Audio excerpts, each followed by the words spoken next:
Yo, what's poppin', people? Hope you guys are Gucci. So it's been an interesting journey as a coach, and a lot of people have been asking me, yo man, where did you start? How did you get into the game?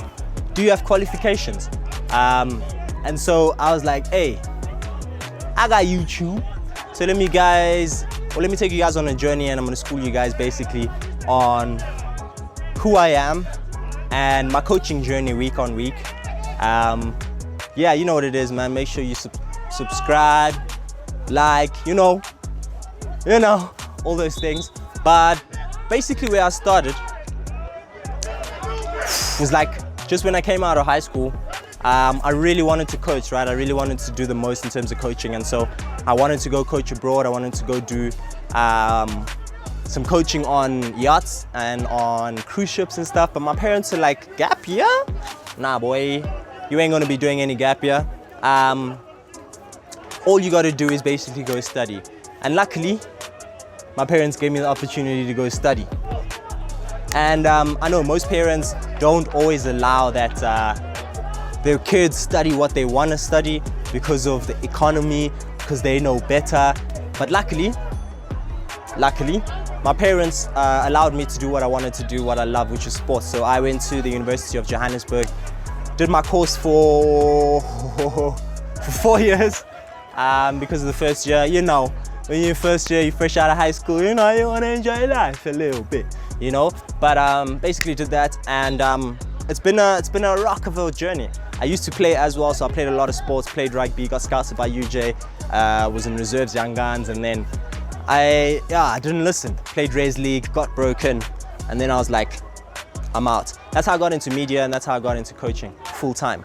Then I started my coaching career in Sunwood Park Tigers with my homie Tladi and another guy called Coach Alessandro Foster.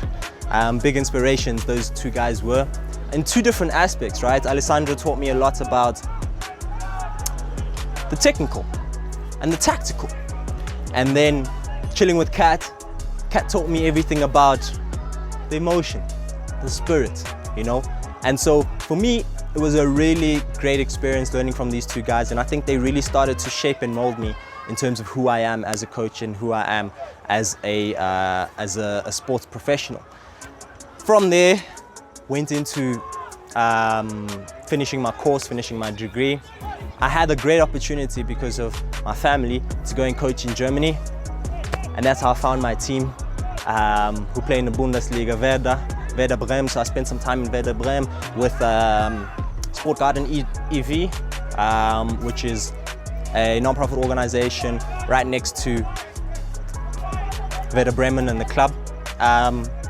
Great opportunity, met some dope players, Philip Egg, big shout out boy, and I hope he's doing well now. So he got a transfer to another league, you know what it is. And then from there, man, just like, that's where I really like honed my skills, and that's where I really like became the coach that I am today, because I saw the level that they compete at in Europe. And I mean, you have 6-year-olds, 7-year-olds doing crazy things that our 9-year-olds don't even do, our 10-year-olds don't even do. And so when I came back, I said, the game's gotta change, right? And that was basically my motivation. When I came back, I joined Supersport. Very fortunate, I was coaching with one of the guys who taught me a lot as well, Lee Carter, under Supersport Schools.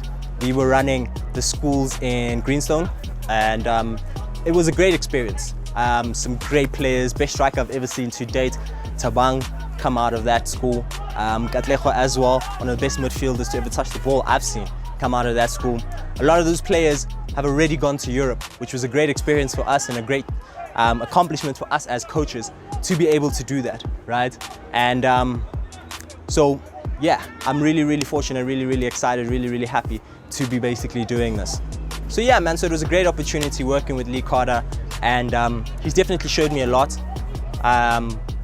Things got a bit bumpy when we moved into futsal. Not necessarily my dominion or my sport of preference, but it deals with the ball and 2 feet. So I was like, all right, cool, maybe. And so that journey didn't go too well. After that, I kind of left Supersport, I left him too. And then I moved into Wits, right? I took a bit of a hiatus, went into media a little bit, and then came back. And when I joined Wits, it was a great experience, you know. Let me backtrack. At first it wasn't, because firstly, you don't know who to speak to. Firstly, the administration. Secondly, on and on and on and on. But it was a challenge. And luckily, there was one guy who had interest in growing the club. One guy who had interest in making this club as big as it can be. Matthew, Coach Matt, as everyone knows him. He basically gave me my opportunity at this high level. And so when I got there, I started doing stats and data. And that's basically, like, in a nutshell, my coaching journey, right? And over the next coming weeks, I'm gonna be taking you guys through step by step what I do on a weekly basis, why I'm doing certain things with my team, how I'm influencing my team, and how I'm selecting the players to make sure that we get the results that we need to get.